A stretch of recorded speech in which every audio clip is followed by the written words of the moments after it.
ఈరోజు గత నెల డిసెంబర్ నెల 31వ తారీఖు జరిగిన ఒక సంఘటన మీడియా ద్వారా మీకు అందరికీ తెలిసిందే. దానిపైన పోలీసులు సుమోటోగా తీసుకొని చట్టం తన పని తన చేసుకుంటూ పోతాదని మేము ఊహించాము. కానీ అది జరగలేదు. లోకల్గా ఇక్కడ పుట్టి పెరిగినోళ్ళం మేము, మా మనోభావాలు దెబ్బతిన్నాయని చెప్పేసి మేము కాలున్నరు కొట్టుకొని అందరికీ చెప్పా వచ్చాము. అయినా కూడా దాన్ని పట్టించుకునే దాఖలు లేదు. ఈరోజు మేము ముందరికి వచ్చి ఖచ్చితంగా ఈ ప్రాంత ప్రజల మనోభావాలు దెబ్బతిన్నాయి కాబట్టి ఆ మనోభావాలకు తగ్గట్టుగా మీరు కేసు ఫైల్ చేసి వాళ్ళను ఎక్స్ప్లెనేషన్ అడగాల్సిందిగా కోరినామని ఈరోజు సిఏ గారికి ఇవ్వడం జరిగింది. అదేవిధంగా మళ్ళీ ఈరోజు కూడా వాళ్లకు నిమ్మకు నీరెత్తినట్టు ఎమ్మెల్యే గారు మళ్ళీ ఈరోజు ఒక పోస్ట్ పెట్టినారు. నంద్యాలకు ఏమంటారు, నీ అమ్మ మొగుడు వస్తున్నాడు అంటారు. అంటే ఏం ఉద్దేశంతో మీరు ఇవన్నీ మాట్లాడుతున్నారో నాకు అర్థమైతే లేదు. నన్ను అంటున్నారా? డైరెక్ట్ నా పేరు పెట్టానండి. మళ్ళీ మీరు ప్రజలందరినీ ఎందుకు అంటున్నారు? నీ అమ్మ మొగుడు వస్తున్నా అంటే ఎవరికి అమ్మ మొగుడు నువ్వు? ఇది తప్పు కాదా? ఈ తప్పుని నేను ప్రశ్నిస్తే నాది తప్ప? పార్టీని ఏ స్థాయికి తీసుకుపోతున్నారు మీరు? వైఎస్ఆర్ కాంగ్రెస్ పార్టీ ఈరోజు మిమ్మల్ని నమ్మి, మీ కుటుంబాన్ని నమ్మి మీకు కాన్స్టిట్యున్సీ అప్పచెప్తే ఈరోజు కుట్రలు కుతంత్రాలు పార్టీలో పనిచేసే ప్రతి ఒక్కరిని ఇబ్బంది పెడతా వస్తున్నారు. మీరు గుండెల మీద చేసుకొని చెప్పండి, వార్డు కౌన్సిలర్లకు ఏమైనా న్యాయం చేస్తున్నారా? మీరు 38 మంది వార్డు కౌన్సిలర్లు ఉంటే వాళ్ళ మనోభావాలు దెబ్బతినేటట్టు, వాళ్ళకు ఇష్టం లేకున్నా ఇష్టం ఉన్నా మీ ఇష్టానికి మీరు రాసుకుంటారు, మీరు ఏదైనా చేస్తారు. ఈరోజు ఎవరైనా ఏమన్నా మాట్లాడాలకో వాళ్ళు దేనికోలా మాట్లాడుతున్నారు, స్వలాభానికి మాట్లాడుతున్నారు. స్వలాభం ఏమున్నది దీనిలో? నువ్వు చేసే పనులను ప్రశ్నిస్తే స్వలాభం ఎట్లయితుంది? ప్రశ్నించే హక్కు ప్రతి ఒక్కరికి ఉన్నది. ప్రశ్నిస్తేనే మీరు స్వలాభం అంటే నన్ను అన్నారు. మీ కౌన్సిలర్ని అడగండి. ఎంతమంది నాకు ఫోన్లు చేసి అన్న మంచి పని జరుగుతున్నది, ఖచ్చితంగా మీ గలం ఇప్పండి, ప్రశ్నించండి, రాబోయే రోజుల్లో మేము కూడా మీతో పాటు వచ్చి ఖచ్చితంగా ముఖ్యమంత్రి గారి దృష్టికి తీసుకెళ్దామని చెప్పి చెప్తున్నారు. ఈరోజు మిమ్మల్ని కూడా అనబట్టి మీడియా వాళ్ళు అది చేస్తారు, ఇది చేస్తారు, డబ్బులు ఇస్తే రాస్తారు. మరి డబ్బులు ఇస్తేనే రాసేపాటైతే మిమ్మల్ని 20 సంవత్సరాల నుంచి మోసుకుంటూ వస్తున్నారు నంద్యాల మీడియా వాళ్ళు, మీడియా మిత్రులు అందరూ. మీరు మళ్ళీ వాళ్ళని కూడా విమర్శించబట్టి ఎవరు మీకు మంచి?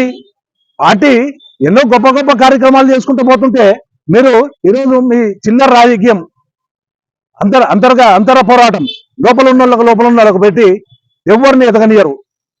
పార్టీకి సేవ చేసిన వాళ్ళని, పార్టీ జెండా మోసిన వాళ్ళని గుర్తించండి. మీరు గుర్తించమని అడిగితే తప్పు. కంప్లైంట్ మొన్న డిసెంబర్ 31వ తారీఖు జరిగిన ఎమ్మెల్యే గారు దుర్భాషలు అన్నారు. నంద్యాలలో మొగోడే పుట్టలే, నంద్యాలలో మొగోడే లేడు అని. అదేవిధంగా మాజీ మంత్రివర్యులు శిల్పామోహన్ రెడ్డి గారు నంద్యాలలో ప్రజలను ప్రభావితం చేసినట్టు ఇండియా పాకిస్తాన్ అనబట్ట. నువ్వు ఈ గాంధీ చౌక్ లో ఇంతమంది ముస్లిం సోదరులు ఉంటారు, ఇంతమంది మధ్యలో నువ్వు పాకిస్తాన్ ఇండియా అంటే ఎవరంటున్నట్టు? మీరు వీటికన్నిటికీ మేము సమాధానం అడిగితే నువ్వేదో స్వలాభం కోసం చేస్తున్నావు. ఏం స్వలాభం ఉన్నది ఇందులో? అంటే ప్రశ్నించే హక్కు నాకు లేదా?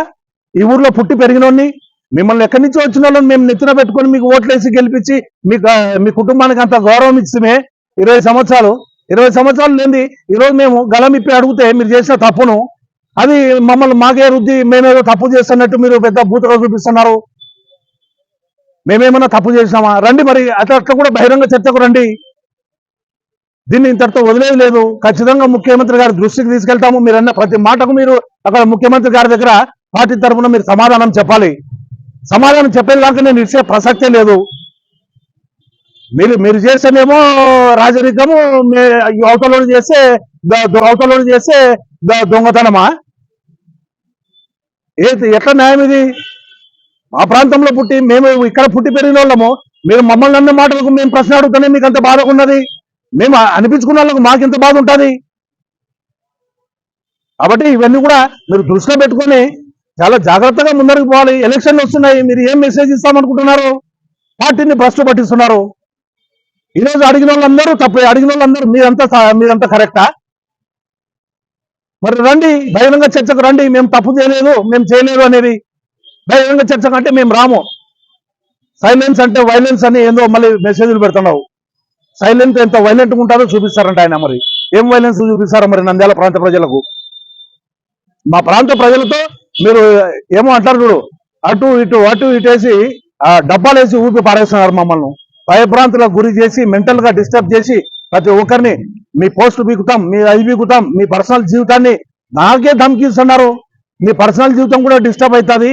నీ పార్టీయే కాదు, నీకు పార్టీ పదవే కాదు, నీ పర్సనల్ జీవితం కూడా నన్ను డిస్టర్బ్ చేస్తారంట. మరి అంటే గలమిప్పి అడిగితే నా పర్సనల్ జీవితం డిస్టర్బ్ చేస్తారా? మరి ఇది ఎక్కడ న్యాయమో? మరి మీరందరూ కూడా మీరే చెప్పాలి. మరి మీడియా ద్వారా నేను అడుగుతున్నా. మరి మీ దాంట్లో సోషల్ మీడియాలో వచ్చే దాంట్లో మీరు కనీసం ఖండిస్తలేరు, వాళ్ళని పిలిచి ఏదైనా తిడతలేరు.